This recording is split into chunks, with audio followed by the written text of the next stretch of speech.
আসসালামু আলাইকুম, welcome to net communication. This is Mustakim. এই ভিডিওটি তৈরি করছি আমারই এক সাবস্ক্রাইবারের রিকোয়েস্টে। আমি তার মেইল পেয়েছি এবং তার মেইলটি পড়ে আমি এত আশ্চর্য হয়েছি যে আমি নিজে এই ভিডিওটি তৈরি করতে বাধ্য হচ্ছি।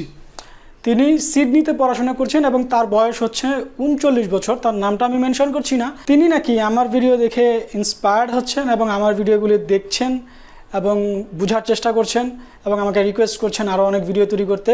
আসলে এরকম কমেন্ট পেলে বা মেল পেলে আমি নিজেও একটু মোটিভেটেড হই এবং আরও ভিডিও তৈরি করার কথা চিন্তা ভাবনা করি। অনেক সময় দেখা যায় অনেক ভিডিওগুলোতে ভিউ হয় না বা সবার কাছে পৌঁছায় না, কেউ দেখে না, ডিমোটিভেটেড হয়ে যাই কিছুটা।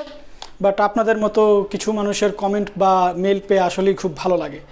সো টপিকটা শুরু করছি। আপনি জানতে চেয়েছিলেন VLAN সম্পর্কে। তো VLAN সম্পর্কে আমি কোনো ভিডিও তৈরি করিনি এর আগে, তো যতটুকু আমি VLAN সম্পর্কে জানি ততটুকু আপনার সাথে শেয়ার করছি। So first of all, VLAN হচ্ছে ভার্চুয়াল লোকাল এরিয়া নেটওয়ার্ক। তো আমরা লোকাল এরিয়া নেটওয়ার্ক সম্পর্কে জানি, and virtual local area network মানে হচ্ছে, ভার্চুয়াল শব্দটা আমাকে একটু ভালো মতো বুঝতে হবে। ভার্চুয়াল মানে হচ্ছে যে জিনিসটা ফিজিক্যালি নাই বাট লজিক্যালি আছে, এই ধরনের প্রত্যেকটা জিনিসকে আমাদেরকে ভার্চুয়াল বলা হয়। আপনি যদি খেয়াল করেন দেখবেন যে আইসিটি বা কম্পিউটার সায়েন্সের কিছু টপিক লাইক ভার্চুয়াল রিয়ালিটি। হ্যাঁ, ভার্চুয়াল রিয়ালিটি জিনিসটা কেন আমরা ভার্চুয়াল রিয়ালিটি বলছি, কারণ ভার্চুয়াল রিয়ালিটিতে আমরা যে জিনিসগুলো দেখি সেগুলো কিন্তু আসলে বাস্তবে নাই, ফিজিক্যালি নাই, কিন্তু সেগুলো কিন্তু লজিক্যালি আছে। মানে সেগুলো আমরা লজিক্যাল অর্ডারে সেগুলো তৈরি করা দেখানো হয় বা সেগুলো লজিক আছে, এই জন্যই আমাদের সেগুলো দেখানো হয়। তো এরকম ভার্চুয়াল লোকাল এরিয়া নেটওয়ার্ক মানে হচ্ছে যে এমন একটা নেটওয়ার্ক যেটা আসলে ফিজিক্যালি নাই বাট লজিক্যালি আছে। এটা হচ্ছে মেন কনসেপ্ট, যে ফিজিক্যালি নাই, লজিক্যালি আছে। এবার আমরা একটু বোঝার চেষ্টা করব। ফর এক্সাম্পল, আমার একটা বিল্ডিং, এটা যে কোনো একটা অফিসের বিল্ডিং, ধরেন আপনারই অফিসের বিল্ডিং।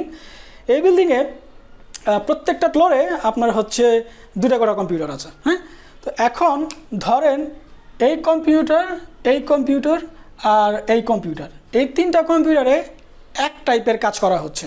ধরেন কাস্টমারের কাজ করা হচ্ছে।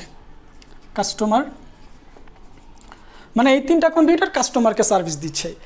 আর এই 3টা কম্পিউটার ধরেন আপনার অ্যাকাউন্টের হিসাব রাখছে। ঠিক আছে, তো এই ক্ষেত্রে আপনি কি করবেন? এগুলোকে তো অবশ্যই আপনাকে কানেক্ট করাতে হবে একটা আরেকটার সাথে।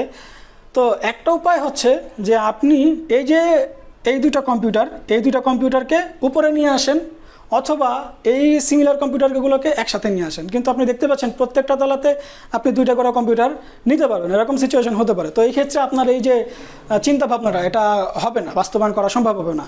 আরেকটা উপায় হচ্ছে আপনি প্রত্যেক তলায়, একতলা থেকে আরেক তলায় আপনি তার টেনে কানেক্ট করবেন। তার টেনে মনে করেন এই তলার এই কম্পিউটার, এই তলার এই কম্পিউটার, এই তলার এই কম্পিউটার, এভাবে তার টেনে, যেভাবেই হোক তার টেনে এগুলোকে সংযুক্ত করবেন হাবের মাধ্যমে। তো এটা আসলে এক ধরনের ঝামেলা হয়ে যায়, কারণ প্রত্যেকটা ফ্লোরের মধ্যে এভাবে তার টেনে টেনে কাজ করা, ফিজিক্যালি কাজগুলো করা অনেক ঝামেলার একটা কাজ। আমরা সবাই জানি তার নিয়ে এরকম কাজ করা একটু ঝামেলার। তো এই ক্ষেত্রে আমি কি করতে পারি? এক্ষেত্রে আমি যেটা করতে পারি, আমি একটা সুইচ ব্যবহার করব। ঠিক আছে, একটা সুইচ ব্যবহার করব। দেন এই 2টা কম্পিউটার কানেক্টেড হয়ে এখানে আসবে, এই 2টা কম্পিউটার কানেক্টেড হয়ে এখানে আসবে, এই 2টা কম্পিউটার কানেক্টেড হয়ে এখানে আসবে। দেন এই পুরো বিল্ডিংটা আমার একটা নেটওয়ার্কের আন্ডারে চলে আসবে। সো এটা হয়ে যাবে আমার এক ধরনের ভার্চুয়াল ল্যান। ঠিক আছে, তো এক্ষেত্রে আমরা দেখতে পাচ্ছি যে এই কম্পিউটার মানে এই যে 3টা কম্পিউটার আমি বলেছিলাম এক জাতীয়, এরা কিন্তু ফিজিক্যালি কানেক্টেড নাই, কিন্তু তারা লজিক্যালি কানেক্টেড। কিভাবে? এই সুইচের মাধ্যমে। ঠিক আছে, আবার এই 3টা কম্পিউটার, অ্যাকাউন্টের যে কম্পিউটার, তারা নিজেদের মধ্যে ফিজিক্যালি কানেক্টেড না, কিন্তু এই সুইচের মাধ্যমে তারা লজিক্যালি কানেক্টেড। তো এখন একটা প্রবলেম রয়ে যায়, সেটা হচ্ছে যেহেতু পুরোটা একটা ল্যানের আন্ডারে, তো এই কাস্টমারের যে ইনফরমেশন, সেই ইনফরমেশন অ্যাকাউন্টের ওরাও পেয়ে যাবে। আবার অ্যাকাউন্টের যে ইনফরমেশন কাস্টমারের কাছে, যারা কাস্টমারকে সাপ্লাই দিচ্ছে, যারা সার্ভিস দিচ্ছে, যারা তাদের কাছে চলে যাবে। তো এই ক্ষেত্রে একটা প্রবলেম হয়ে যায়। তো এই ক্ষেত্রে যেটা করতে হয়, এই মনে করেন কাস্টমারের যে কম্পিউটারগুলো আছে সেগুলো সুইচের নির্দিষ্ট এক গ্রুপ অফ ওই পোর্টের মধ্যে কানেক্টেড করা থাকে। ঠিক আছে। আবার অ্যাকাউন্টের যেই কম্পিউটারগুলো আছে সেগুলো আরেকটা গ্রুপের পোর্টের সাথে কানেক্টেড করা থাকে। এগুলো ইউজুয়ালি বিভিন্ন কালার দিয়ে চিহ্নিত করা হয়ে থাকে। তো এভাবে করার কারণে কি হবে যে অ্যাকাউন্টের ইনফরমেশন আর কাস্টমারের কম্পিউটারগুলো পাবে না, কাস্টমারের কম্পিউটারের যে ইনফরমেশনগুলো সেগুলো অ্যাকাউন্টের যে কম্পিউটারগুলো আছে সেগুলোতে যাবে না।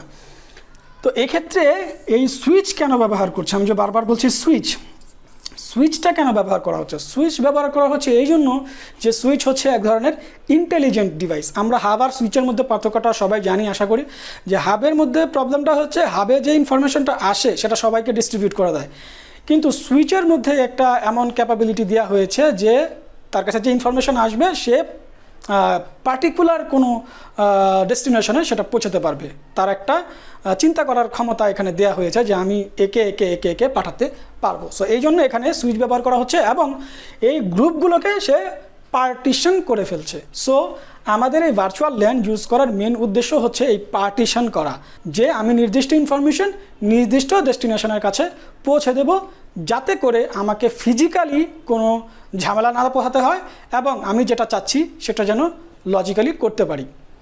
তো এই ক্ষেত্রে মেন বিষয়টা হচ্ছে যে এখানে হার্ডওয়্যারের কোনো পরিবর্তন না করে হার্ডওয়্যার আমাকে যে সুবিধা দিবে সেই সুবিধাটা আমি সফটওয়্যারের মাধ্যমে করব। এটাই হচ্ছে ভার্চুয়াল ল্যানের মেন কাজ। তো আশা করি বুঝাতে পেরেছি যে VLAN কীভাবে কাজ করে, এর উদ্দেশ্যটা কি।